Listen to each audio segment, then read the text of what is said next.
네, 11시 터닝포인트 출발하겠습니다. 오늘 양시장은 정말 표정이 다르죠. 코스피는 상승 반면에 코스닥은 하락입니다.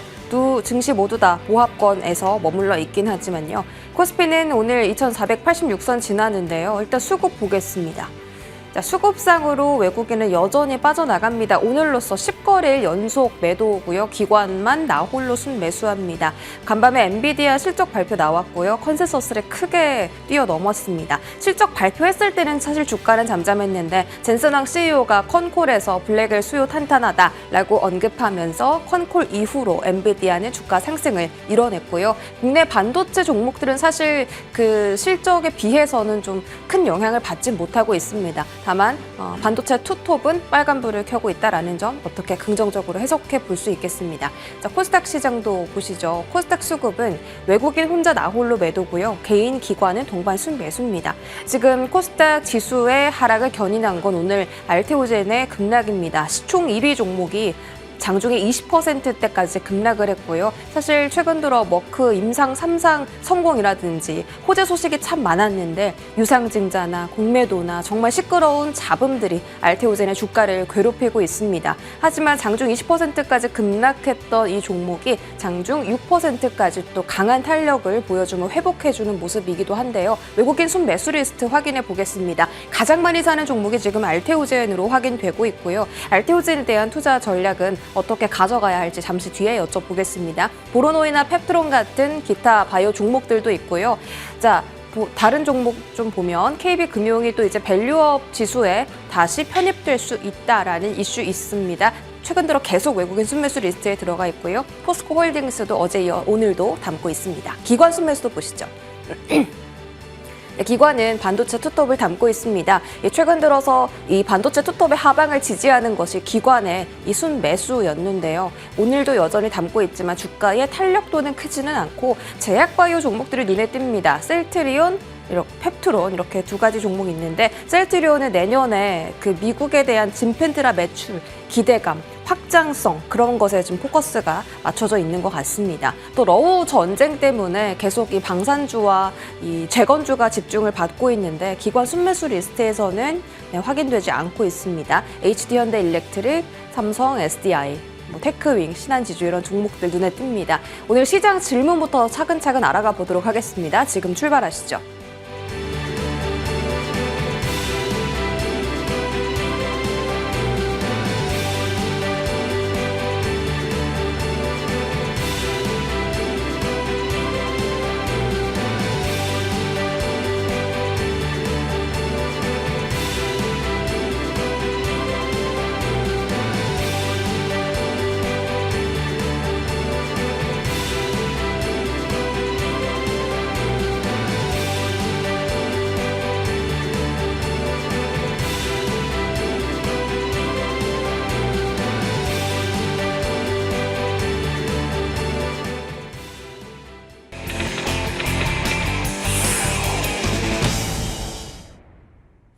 네, 오늘장 탑10은 한국투자증권 이프랜드예요. 김민진 차장 함께하겠습니다. 어서 오세요. 안녕하세요. 네, 차장님 반갑습니다. 최근 들어서 지수는 계속 좀 횡보를 하고 있고요. 사실 상승에 대한 방향보다는 하락에 대한 방향에 대한 두려움이 더 큰 시장인 것 같아요. 네. 코스피 PBR 금융 위기 수준이다. 언더슈팅 구간이다. 이런 거 보면 좀 사야 되나? 쌀 때 사야 되나? 박앤세일인가 싶은데 또 떨어지고. 이러니까 도저히 손을 댈 수가 없습니다. 외국인도 지금 10거래일 동안 코스피에서 매도 랠리 펼쳐가고 있고요. 주도주가 없는 상태에서 이런 흐름이 지속되고 있습니다. 개인 투자자분들 수익 내기 정말 어려운 장이고요. 이런 상황이 언제까지 좀 이어질 거라고 보세요? 네, 우선 최근에 이제 시장에 대해서 말씀을 드렸을 때 결국은 이제 연말 배당 매수 수요를 기대해야 된다라는 말씀을 드렸었던 것 같고요. 어떠한 이벤트가 외국인들의 수급을 자극할지 모르지만은 시점상으로 봤을 때는 만기일 이후에 수급에 대한 전환 포인트가 좀 나타날 수 있지 않을까 이런 기대감들을 잠깐 언급을 드렸었던 것 같습니다. 그 시점에서 사실은 코스피가 2,400선을 하회하기도 했었고요. 실제적으로 이제 가격적인 메리트를 바탕으로 해서 최근 코스피 같은 경우는 삼성전자의 급등 이틀을 제외하고는 더디긴 하지만은 그래도 0.23% 내 적은 상승을 보이면서 조금씩 바닥권에서는 올라오고 있는 상황입니다. 그런데 왜 그 상승폭이 생각보다는 아쉬울까를 생각해 보면은요. 네. 결국은 이제 환율의 문제가 크지 않을까라는 판단이 드는데요. 결국 이제 연말 배당 수요를 가정한다라는 것은 아까도 말씀드렸듯이 기말 배당 그리고 거기에 더해서 외국인들의 매수가 좀 들어와 줘야 되는데 지금 1,400원 근처의 환율이라고 한다면은 외국인들이 강력한 매수세를 가져가기에는 좀 애매한 부분이 있다라는 거죠. 그 이유가 뭐냐면은 결국은 최근 환율이 1,409원까지 한번 고점을 돌파했기 때문입니다. 네. 물론 이제 우리나라의 2000년 이후의 환율 데이터를 살펴보게 되면은 1,400원 선을 넘어서 그 환율이 유지되는 일수 자체가 사실 굉장히 적습니다. 그렇기 때문에 이번에는 환율이 뭐 역시 1,400원 선을 돌파한다 하더라도 또 빠르게 1,400원 안쪽으로 수렴되기도 했었고요. 그렇기 때문에 현 구간에서는 외국인들의 매수세가 유효하다고 저는 판단을 하고 있지만은 아무래도 이제 중국이라든지 아니면 독일 이러한 대체 국가들의 경기가 어려운 상황 속에서 미국의 경제 지표가 너무 좋게 나오고 있기 때문에 혹여나 이 환율 상단의 레벨이 뚫리게 된다라고 한다면은 부담은 커질 수 있거든요. 그러다 보니까 최근 국내 증시의 외국인 매수세가 좀 제한된 것이 아닌가라는 판단을 하고 있고 이러한 부담스러운 제반 여건 속에서도 하지만은 현 시점에서의 절대적인 주가 수준 거기에 더해서 아까 말씀드렸던 배당을 고려한 시점 지금 한 달에서 한 달 반 정도 남아있는 상황인데요. 2016년, 17년부터 11월 달, 12월 달의 주가 흐름을 살펴보게 되면은 사실 대다수 반등 모멘텀이 연출이 됐습니다. 그렇다라고 한다면 저는 현 시점에서는 매수 관점으로 코스피의 지수 흐름을 좀 바라보는 게 좋지 않을까 이렇게 판단을 하고 있습니다. 아, 그래요? 지금 박앤세일 구간이 맞나요? 그렇죠. 아무래도 글로벌 증시 대비해서 우리나라 증시는 박앤세일이라는 표현이 아쉬울 정도로 부진하지 않았나 이렇게 판단을 하고 있습니다. 예, 우리 김민진 차장께서 매수 사인 주신 건 좀 오랜만에 보는 네. 것 같습니다. 어느 쪽이 가장 매수하기 좋은 섹터예요? 사실 이제 삼성전자가 자사주 매입 발표 전에 주가가 이제 처음 올라오는 날 저도 이제 방송을 하고 있기 때문에 그때 네. 똑같은 질문을 받았어요. 만약에 배당 매수 수요와 함께 패시브 자금이 유입된다라고 했을 때 어떤 종목을 봐야 되느냐라고 네. 했을 때 당연히 삼성전자를 봐야 된다는 말씀을 드렸었는데 조금 아쉬운 부분은 뭐냐면 아까 말씀드렸듯이 삼성전자가 반등세를 강화시키기 위해서는 결국은 외국인 매수세가 필요하거든요. 네. 그런데 지금 외국인 매수세가 제한되다 보니까 삼성전자가 못 움직이고 있는 상황입니다. 그런데 최근 한 20여 거래일 정도의 수급을 한번 좀 분석을 해보면은요. 새로운 수급 주체가 등장을 했습니다. 그것이 바로 연기금이에요. 예. 연기금 같은 경우도 역시 마찬가지로 우리나라 증시를 매수한다라고 한다면은 결국은 이제 외국인들의 매수 패턴과 비슷할 가능성이 높고요. 그러한 측면에서 봤을 때 결국은 이제 아까 말씀드렸던 자금의 유입 혹은 배당 수요에 대한 매수는 결국 시가총액 상단 순서대로 나올 가능성이 높다라는 측면에서 봤을 때 외국인 수요만 여기서 좀 전환된다라고 한다면 당연히 뭐 저는 삼성전자를 봐야 된다라고 생각을 하고 있고요. 그 외에 최근에 이제 삼성전자가 오히려 쉬어가면서 그리고 외국인들의 매도가 나오면서 여전히 견고한 주가 흐름을 보이고 있는 것이 금융주 쪽입니다. 이쪽 같은 경우는 이제 밸류업 관련된 이슈와도 이벤트와도 맞닿아 있고 특히 이제 12월 달에 특별 편입에 관련된 이벤트들이 좀 있기 때문에 수급이 좀 몰리는 부분이 아닐까라는 판단이 드는데요. 네. 거기에 더해서 이제 금융주들 같은 경우는 우리가 뭐 뒤에 살펴볼 트럼프 트레이드 같은 경우도 사실은 금융주들이 상당히 연관이 되어 있거든요. 그렇죠. 이런 것들을 좀 고려해 본다라고 한다면은 금융주들 같은 경우도 연말까지는 조금은 안정적인 선택지가 되지 않을까 이렇게 생각을 하고 있습니다. 네, 일단 지금 정리해보자면 지수에는 매력도가 높은 상황이고 삼성전자에 대한 매수 사인 주셨고 금융주는 트럼프 행정부가 이제 규제 완화할 거라서 미국에서도 지금 핫합니다.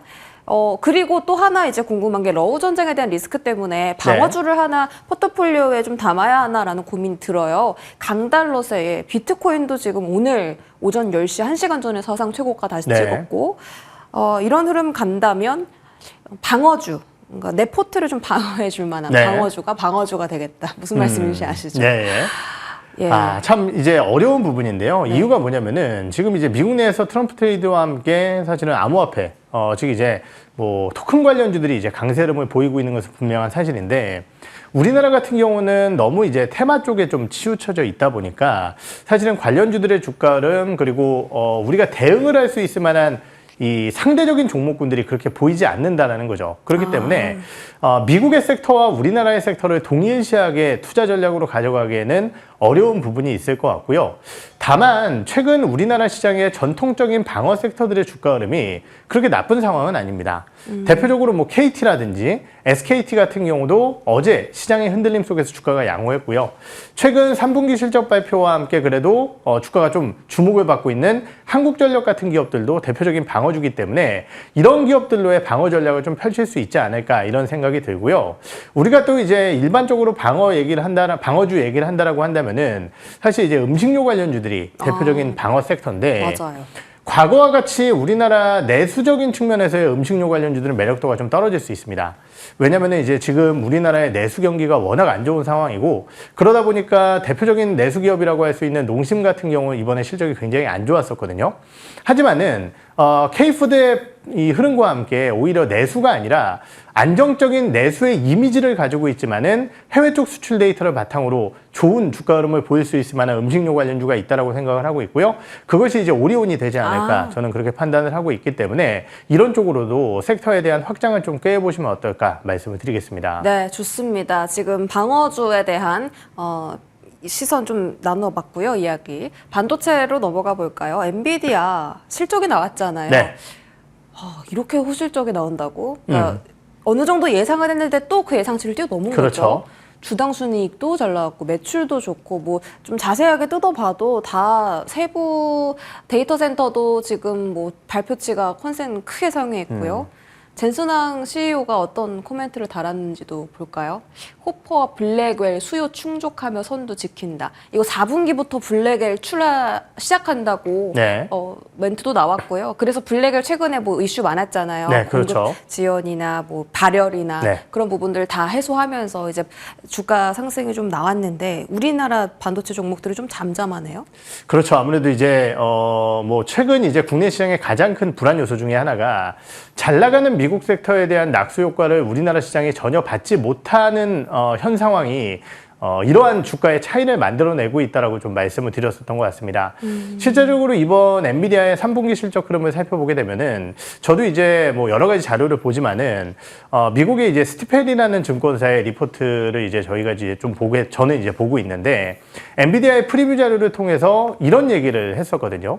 결국은 이 미국의 4대 하이퍼스케일러의 3분기 투자를 살펴보게 되면은 엔비디아의 실적이 나쁠 수 없다라는 얘기를 했었습니다. 실제적으로 이제 예상치를 상회했고요. 그런데 이제 문제는 뭐냐면은 셀사이드라고 하죠. 우리가 애널리스트들의 추정치를 보통 얘기를 하는데 이쪽에 눈높이가 너무 높기 때문에 사실은 실적이 나와도 주가가 못 움직일 수 있다라는 언급을 했습니다. 재밌는 부분은요. 엔비디아가 이런 평가를 받으면서 오늘 시간외에 주가 조정을 받았음에도 불구하고 우리나라의 엔비디아 관련주들은 주가가 나쁘지 않은 상황이거든요. 대표적으로 뭐 테크윙이라든지 아니면은 뭐 주성 엔지니어링 이런 기업들의 반등세가 나타나고 있습니다. 그렇다라고 한다면은 결국은 이제 엔비디아가 대략적으로 뭐 블랙웰 출하를 시작했다라고 하지만 본격적인 실적의 반영은 아무래도 4월 달부터 될 가능성이 높다라는 측면에서 네. 한 2, 3개월 정도의 공백기가 좀 있지 않을까라는 판단이 들고요. 하지만은 분명한 것은 양호한 실적을 올릴 수 있는 체력 동력을 확인을 했기 때문에 우리나라 같은 경우도 이러한 소부장 관련 기업들에 대한 일부 투자 전략은 유효하지 않을까 이렇게 좀 생각을 하고 있습니다. 지금 근데 또 나오는 이야기가 테슬라가 또 HBM4를 삼성전자와 하이닉스 요구했다 네. 이런 기사들도 있어서 오늘 반도체 테크인 같은 장비주들의 반등이 엔비디아가 아니라 테슬라가 됐을 수도 있겠다라는 반문이 듭니다. 예, 사실 그 HBM이라는 것은 결국은 이제 우리가 AI 가속기 쪽 칩에 연결되는 칩이기 때문에 네. 결국은 이제 뭐 지금 그런 칩을 가장 잘 만들어내는 것도 엔비디아니까 엔비디아와 아예 동떨어져서 볼 수는 없을 것 같은데요. 실제적으로 테슬라 같은 경우는 최근 자체 시스템에 대한 확대 그리고 AI에 대한 확장을 위해서 다양한 메모리 칩에 대한 협조를 좀 구하고 있는 상황이고 실제적으로 이제 뭐 아시다시피 하이닉스와는 이러한 논의가 몇 번 이뤄졌었죠. 그러한 가운데 이제 삼성전자냐 SK하이닉스냐 이러한 뉴스가 나왔었는데요. 결국 이러한 요소들 자체도 결국은 이제 향후 안정적인 메모리 칩에 대한 수요를 좀 확인할 수 있는 내용이 아닌가라는 측면에서 봤을 때는 분명히 이제 반도체는 반등에 대한 요소는 있다라고 생각을 하고 있습니다. 그런데 이제 문제는 뭐냐면은 우리나라 시장과 미국 시장의 또 가장 큰 차이가 결국은 이제 실적 추정치 때문이거든요. 미국 같은 경우는 90% 넘는 기업들이 실적 발표를 했는데 그 중에 75%가 그리고 죄송합니다. 그 중에 3분의 2 이상이 그리고 매출은 75% 이상이 컨센을 상회했고요. 네. 우리나라 같은 경우는 굉장히 부진한 3분기 실적 흐름을 보이고 있다는 거죠. 충분히 실적 눈높이가 좀 낮아지게 된다라고 한다면은 이러한 부분들에 대한 변화 포인트가 발생될 것이고 실적 추정치가 낮아지는 시점은 아무래도 11월이 좀 지나가야지 추정치가 낮아지지 않을까라는 생각이 들어서 지금은 수급 이슈 그리고 다음은 충분히 낮아진 실적 추정치와 함께 연말까지의 기대감을 가져가는 이유도 여기에 있다 이렇게 말씀을 드리고 싶습니다. 눈높이가 좀 낮아져야 한다라는 말씀이신 거네요. 그렇죠. 그럼 지금 당장 하이닉스와 삼성전자는 이렇게 부진한 주가를 탈피하지 못하는 거네요? 말씀드렸듯이 이제 그래도 아까 언급드렸듯이 수급적인 배당 매수 수요 때문에 주가가 여기서 저는 하락할 가능성은 높지 않다라고 그렇죠. 판단을 하고 있고요. 아까 말씀드렸듯이 여기서 이제 뭔가 우리가 조금 더 기대할 수 있는 요소가 만들어지기 위해서는 아까 언급드렸듯이 그러한 실적에 대한 우려감이라든지 이런 것들이 해소돼야 되기 때문에 본격적인 강한 반등은 시간이 좀 걸리지 않을까 이렇게 판단을 하고 있습니다. 알겠습니다. 장비단도 뭐 삼성전자나 하이닉스가 이렇게 바닥 다졌으니 더 이상 떨어질 일은 없는 걸까요? 장비단은 좀 어렵습니다. 그러니까 아까 얘기했던 HBM 장비 같은 경우는 그래도 이제 기대 요소는 있다고 판단을 하고 있는데 일반적으로 이제 범용 장비를 하는 전공정 대표 관련 기업인 뭐 원익 IPS나 테스, 유진테크 이런 기업들 같은 경우는 내년도의 투자 전략이 어떻게 될지에 따라서 주가가 상당히 바뀔 수가 있기 때문에 어려운 문제라고 판단을 하고 있고 그렇기 때문에 결국은 이제 그러한 범용적인 제품군들을 만들어내는 기업보다는 아까 언급드렸던 HBM 쪽에 핀셋으로 들어가는 기업이라든지 아니면은 전방을 좀 확장시킬 수 있을 만한 기업들 이런 기업들을 말씀을 드리면서 제가 한 달 전에 그래도 이제 파크 시스템즈가 다른 기업들보다는 좀 잘 버티지 않을까 이런 말씀을 드렸었던 것 같고요. 오늘 같은 경우는 그러한 측면에서 HPSP 같은 경우도 조금은 뭐 어려운 상황이지만은 지금 기대를 해볼 수 있지 않을까 판단을 하고 있는데요. 잘 아시다시피 이제 ST와의 특허에서 한 발 우위의 흐름을 보였고요. 지금 비메모리라든지 아니면은 뭐 낸드 쪽까지 제품을 확장시키는 가운데 내년도에는 이 D램 쪽까지 동사의 장비 라인업들이 좀 어느 정도 성과를 거둘 것으로 기대를 하고 있거든요. 고압수소 어닐링 장비라는 확고한 그리고 확실한 장비를 보유하고 있는 HPSP도 한번 관심 있게 지켜볼 만할 것 같습니다. 네, 좋습니다. 반도체 장비주까지 체크해봤고요. 저희 바이오도 얼른 전략 짜봐야겠죠. 아침에 진짜 깜짝 놀랐어요. 맞아요. 알테오젠이 어떻게 20% 급락을 갑자기 급락한 건 아니고 어제도 떨어졌고 그제도 떨어졌는데 오늘 특히나 그 하락폭이 심했던 거고 하방 VI까지 좀 걸렸습니다. 사실 머크에서 그 키트로다 SC 3상 발표한 게 너무 잘 나와서 이제 내년에 FDA 1월 달에 신청 들어가고 빠르면 내년 하반기에 승인 받아서 이제 매출 본격적으로 찍힐 거다라는 호재만 계속 나왔는데 왜 이렇게 주가가 떨어진 거였죠? 참 이럴 때 이런 것들이 어렵죠. 왜냐면 이제 분명한 호재성 뉴스에도 불구하고 주가가 빠졌다라고 한다면은 사실 이게 진정 그 이유 때문인지 아니면 우리가 이제 이유를 만들어내야 논리적으로 좀 맞는 이유를 찾아봐야 되는 건지 이런 생각이 드는데요. 결국은 이제 첫 번째는 제가 판단하기엔 이런 것 같습니다. 결국은 알테오젠의 이러한 주가 상승은 머크의 키트루다 SC에 대한 성공 가능성이 상당 부분 반영돼 있다는 거예요. 이미 그렇죠. 왜냐면은 주가가 45만 원 선까지 올라갔다라고 한다면은 그리고 시가총액 기준으로 봤을 때는 지금 뭐 20조 원을 넘어서는 시가총액을 만들어냈는데 결국은 이제 키트루다가 정말 이 침투율 50% SC 기준으로 50%를 가져간다라고 했을 때 1.2조 원의 마일스톤이 있지만은 27년 8년도부터 이 키트루다 SC의 매출액과 로열티를 4에서 5% 수준으로 계산했을 때는 1조 원 정도의 현금 유입이 예상이 되거든요. 그러면은 1조 원이 유입된다라고 했을 때 그때 기준으로 사실은 PER이 20배, 뭐 25배 이 정도 된다라는 건데 상당 부분 반영돼 있지 않느냐라는 판단을 했을 수 있을 것 같고 그러다 보니까 결국은 이러한 이벤트성적인 요소에서 결국은 세로뉴스 성격으로서의 매도가 나오지 않았나라고 첫 번째 판단을 해봐야 될 것 같고요. 두 번째는 결국은 이제 이 이후에 새로운 모멘텀이 나오기까지 시간이 걸리는 거 아니냐라는 우려감들도 분명히 있을 것 같습니다.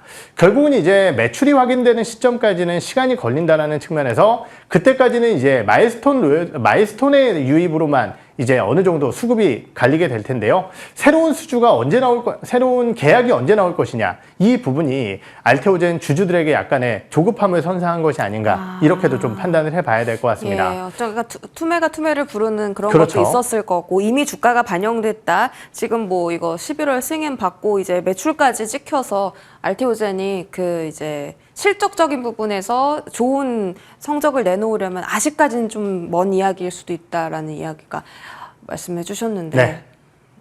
그러면은 그 최근에 그 알테오젠을 이제 저점에서부터 말씀해 주신 그 유명하신 연구원 있잖아요. 네. 목표 주가 73만 원 제시하셨는데 그건 다 허상입니까?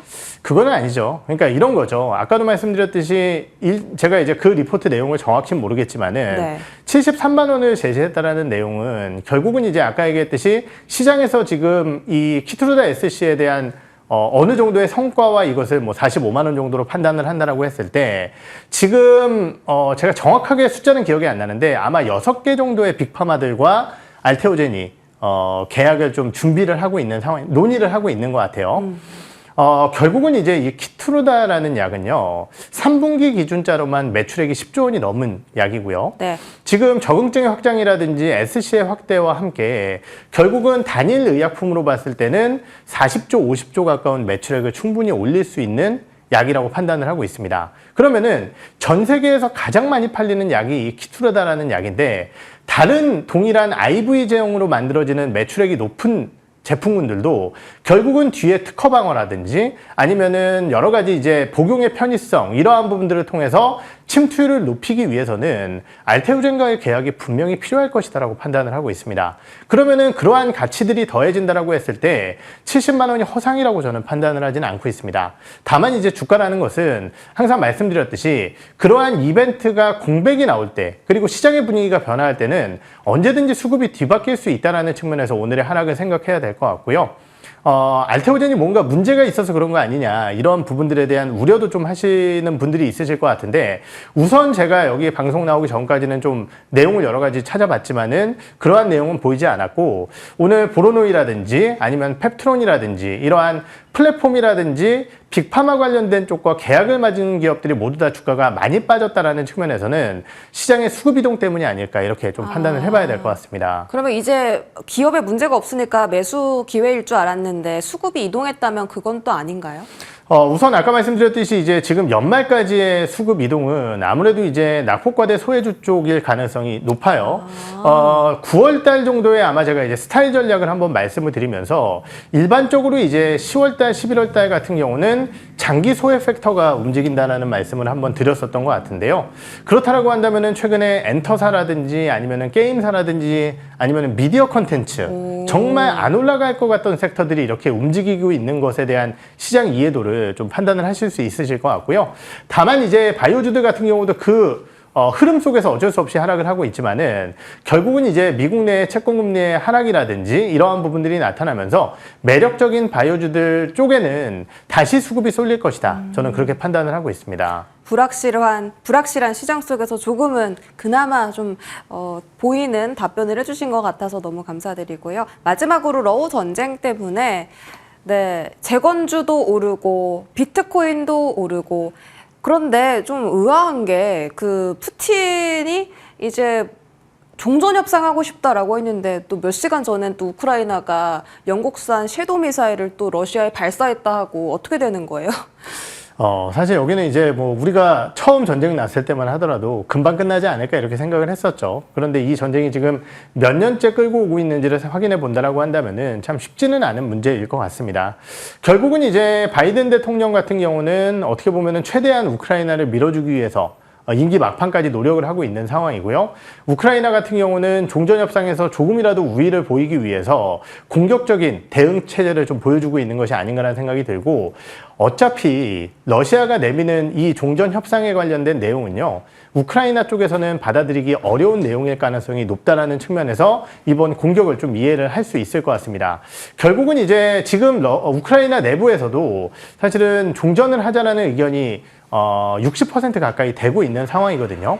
그렇기 때문에 결국은 이제 트럼프 정권으로 바뀌게 된다라고 한다면은 종전에 대한 가능성은 더욱더 높아진다라고 생각을 하고 있고, 지금 단기적으로 나오는 뉴스에 일희일비할 필요는 없지 않을까 이렇게 판단을 하고 있습니다. 재건조에 대한 투자 전략만 간단하게 답변해 주시면 돼요. 사실 너무 테마성 움직임을 보이고 있기 때문에 저는 뭐 이 내용이 트럼프 트레이드와 연관되어 있다 이렇게 판단하기까지는 좀 어려운 부분이 있을 것 같고요.